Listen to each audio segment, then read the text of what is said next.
오늘 우리에게 주시는 하나님 아버지의 말씀은 잠언 3장 27절에서 35절까지입니다. 잠언 3장 27절에서 35절까지 제가 봉독해 드리겠습니다. 나의 손에 선을 행할 힘이 있거든 도움을 청하는 사람에게 주저하지 말고 선을 행하여라. 내가 가진 것이 있으면서도 너의 이웃에게 갔다가 다시 오시오 내일 주겠소 말하지 말아라. 너를 의지하며 살고 있는 너희 이웃에게 해를 끼칠 계획은 꾸미지도 말아라. 너에게 해를 끼치지 않는 사람과는 까닭 없이 다투지 말아라. 폭력을 휘두르는 사람을 부러워하지 말고 그의 행위는 그 어떤 것이든 따르지 말아라. 참으로 주님은 역겨운 일을 하는 사람은 미워하시고 바른 길을 걷는 사람과는 늘 사귐을 가지신다. 주님은 악한 사람의 집에는 저주를 내리시지만 의로운 사람이 사는 곳에는 복을 내려주신다. 진실로 주님은 조롱하는 사람을 비웃으시고 겸손한 사람에게는 은혜를 베푸신다. 지혜 있는 사람은 영광을 물려받고 미련한 사람은 수치를 당할 뿐이다. 아멘. 우리가 살아가는 이 세상은 다양한 일들로 얼마나 복잡한지 모릅니다. 요즘은 전쟁 때문에 더 골치 아프죠. 어제 어디를 가는데 경유가 170일 이렇게 돼 있더라고요. 엄청나게 오른 거예요. 그러니까 복잡한 이런 시대에 우리에게 필요한 것은 뭐냐면 지혜입니다. 어떻게 이웃과의 관계 속에서는 어떻게 처신해야 되는지, 또 하나님 앞에서는 우리가 또 어떠한 모습으로 서 있어야 되는지, 여러 가지 다양한 것 가운데 우리에게 중요한 것은 하나님이 주시는 지혜인 것 같습니다. 오늘 주님께서는 하나님의 백성들이 세상에 그냥 단순히 착하게 바르게 사는 것, 여길 넘어서 하나님의 백성으로 구별된 방식의 삶을 살기를 원하십니다. 그래서 오늘 우리가 이 잠언 말씀을 나눌 때 하나님의 귀한 은혜가 여러분에게 넘치기를 원합니다. 하나님은 27절 보시면요, 너의 손에 선을 행할 힘이 있거든 도움을 청하는 사람에게 주저하지 말고 선을 행하여라. 그러니까 우리가 선을 행할 능력이 있을 때 주저하지 말라는 말씀을 하세요. 그러니까 우리에게 여기 보면 힘이 있거든, 이거에 힘이 있거든. 그러니까 억지로 뭘 강요하거나 강제하지 않습니다. 그러니까 주님께서 우리에게 그게 물질이든 건강이든 시간이든 재능이든 우리에게 하나님께서 허락해 주신 것이 있잖아요. 누군가를 도울 힘을 주셨거든 여러분을만 위해서 쟁여놓지 말라는 거예요. 여러분과 여러분의 가족만을 위해서 쓰지 말라는 거예요. 뭔가를 우리에게 하나님께서 특별하게 허락해 주셨다면 그것은 나만을 위해서 잘 먹고 잘 살라고 주신 것이 아니라 남에게 흘려보내라는 그러한 사명임을 여러분 기억하셔야 돼요. 고이면 썩게 돼 있어요. 그래서 흘려보내라고 주신 사명인데 28절에는 이 사명을 구체적으로 더 설명하십니다. 뭐라고 하시냐면 내가 가진 것이 있으면서도 이웃에게 갔다가 다시 오시오 내일 주겠소 말하지 말아라 이 말씀을 하세요. 그러니까 선행을 미루지 말라는 것이죠. 지금 당장 줄 수 있음에도 불구하고 지금 당장 섬길 수 있음에도 불구하고 그것을 내일로 미루는 것, 그것은 그 사람의 지금 간절함과 그 처지를 외면하는 것이고 할 수만 있으면 어떻게 하면 이 핑계를 대볼까 그런 궁리하는 거 아니겠어요? 그러니까 주님께서는 단호하게 명령하십니다. 미루지 말아라. 그러니까 기회가 있을 때 하셔야 된다는 거예요. 그렇지 않으면 그것이 세상 말로 이런 말이 있잖아요. 아끼다가 똥 된다. 이런 말이 있죠. 우리에게 뭔가를 허락해 주셨을 때는 풍성하게 또 채워주실 때는 이유가 있어요. 근데 여기서 풍성함이라고 그러니까 그건 각자 나름대로 또 나의 풍성함은 이 정도 돼야 돼. 그게 아니라 여러분에게 뭔가 그게 작은 것일지라도 그것이 여러분에게 주어졌다면 그것을 가지고 나눔이 있어야 된다. 이 말씀을 하시는 것이죠. 그렇기 때문에 사랑은 그 타이밍이 있어요. 그건 뭐 가족들에게도 마찬가지겠죠. 가족이나 부모님이나 우리 이웃들에게 베풀고 사랑하고 나누고 섬기고 이런 것에는 그 때가 다 있다는 것이죠. 그러니까 성령께서 여러분에게 감동을 주셨을 때, 또 여러분의 손에 뭔가 쥐고 있는 것이 있으실 때 그것을 나누세요. 그것이 섬김의 자리로 나아가길 원하고요.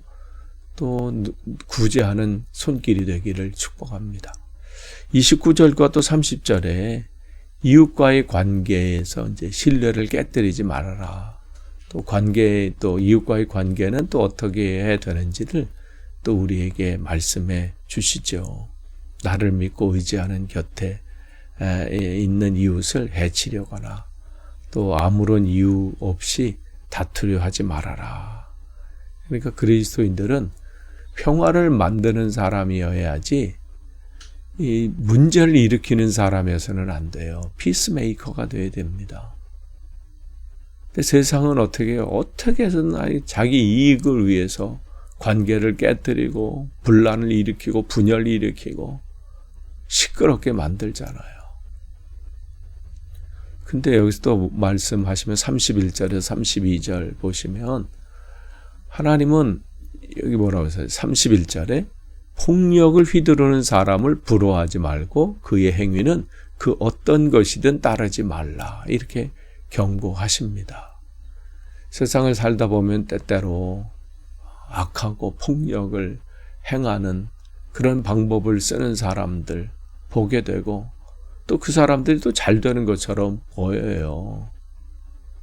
그런데 어떻게 따르지 말라. 세상의 힘과 세상의 지혜, 권모술수, 하여간 비상한 머리를 가지고 뭔가를 해서 매력적으로 그것이 보일지 몰라도 그것은 우리들이 갈 길이 아닙니다. 성도들의 갈 길이 아닙니다.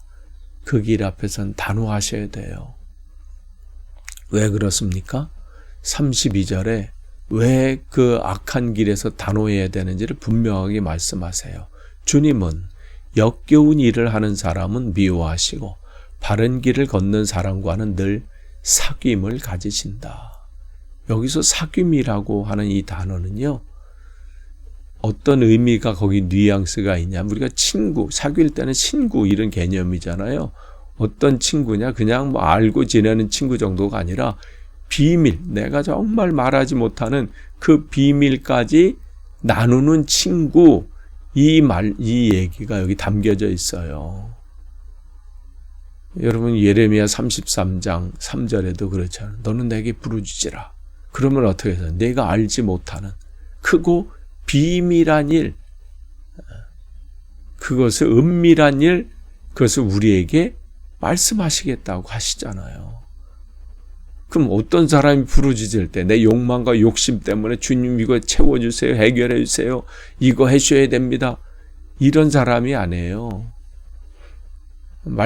정의를 위해서 또 사랑을 위해서 진실을 위해서 하나님 말씀을 위해서 고난과 역경이 있어도 세상과 타협하지 않고 하나님의 뜻을 붙잡고 고난 속에서도 어떠한 상황 속에서도 주님만 바라보는 그 사람의 부르짖음 가운데 주님은 응답하셔요. 왜 내게 응답 안 하셨나? 그것을 점검해 보셔야 돼요. 소리만 지른다고 되는 게 아니라 방향이 맞춰져야 돼요. 방향이 안 맞으면 아무리 내 열심을 해도 되지 않는 것이죠. 그렇기 때문에 세상에서 성공한 악인은 여러분 세상 사람들이 볼 때는 부러워하고 야, 저 사람은 어떻게 저렇게 형통한가 그렇게 보일지 몰라도요. 하나님 보실 때는 어떻게 역겨운 존재예요. 그 이상도 그 이하도 아닙니다. 아무리 뭘 잘나고 대단한 일을 해도요, 하나님 앞에서는 역겨운 인간이에요. 그러나 정직하게 바른 길을 걷는 사람은 어떻게 해요? 하나님의 친구가 되는 특권을 주신 거예요. 비밀을 알려주시는 특권을 그에게 허락하신 것이죠. 그러니까 여러분이 매일매일 하루하루 정말 주님과 친밀한 교제 가운데 그 길을 걷는 주님과 친구가 되는 그러한 특권을 누리시기를 축복합니다. 하나님은 그들에게 은밀한 것을 알려주신대요. 그게 하나님이 우리에게 주시는 복입니다. 그렇게 잘 살다가 이게 잘 사는 거예요. 비록 이 세상적인 것은 제대로 갖추지 못했다 할지라도 그게 잘 사시는 거예요. 그렇게 우리가 잘 살다가 하나님이 부르시면 다 놓고 가는 거예요. 뭘 여기도 이고 저기도 쟁여놓고 뭘 쌓아놓고 아무리 대단해도 갈 때가 되면 어떻게 해요? 주님이 부르시면 놓고 가는 거예요. 어릴 때 여러분 소꿉장난하는 것 한번 생각해 보세요. 뭘 해서 뭐도 만들고 뭐 두꺼비 집 만들어서 헌집 줄게 새집 따오 뭐 대단히 뭘 하면서 뭐 집도 만들 기억이 있으시지 않아요? 그래도 밥 먹어라 그러면 다 놓고 가는 거예요. 그걸 뭐 다 들고 가겠어요? 셋째로 여기 보세요. 33절에서부터 이렇게 보면요. 33절 보시면 하나님이 주시는 이제 두 가지 상반된 결말이 있어요. 그러니까 지금 이제 말씀 전에 나눈 것처럼 하나님 말씀대로 쭉 가는 사람과 악한 일을 가는 사람의 결과가 어떻게 되느냐. 33절 보시면 주님은 악한 사람의 집에는 저주를 내리시지만 의로운 사람이 사는 곳에는 복을 내려주신다. 악한 집이 아무리 화려하게 보이고 대단한 것처럼 보여도요, 하나님은 그 집에 어떻게 그 기초에는 하나님의 저주가 스며들었다는 거예요. 무너지는 거예요. 그러나 하나님의 말씀은 말씀대로 살려고 하는 그 의인의 집은 비록 초라해 보여도 그 기초는 어떻게 해요? 하나님의 복이 머무는 가정입니다. 그러니까 진정한 집의 이 행복은요, 우리의 삶의 진정한 행복은 그 집이 얼마나 크냐, 통장 잔고에 은행에 얼마나 잔고가 있느냐, 여기에 결정되지 않습니다. 하나님의 임재하심, 하나님이 그 집에, 그 가정에, 그 인생에 머무시느냐, 이게 결정되는 거예요. 그러니까 여러분, 정말 세상 사람처럼 똑같이 내가 이게 있네 없네 그게 있으면 방정 떨고 없으면 낙심하고 절망하지 마세요. 그렇게 여러분 값없는 인생 살지 마시고요. 가치 있는 인생을 사시기를 원합니다.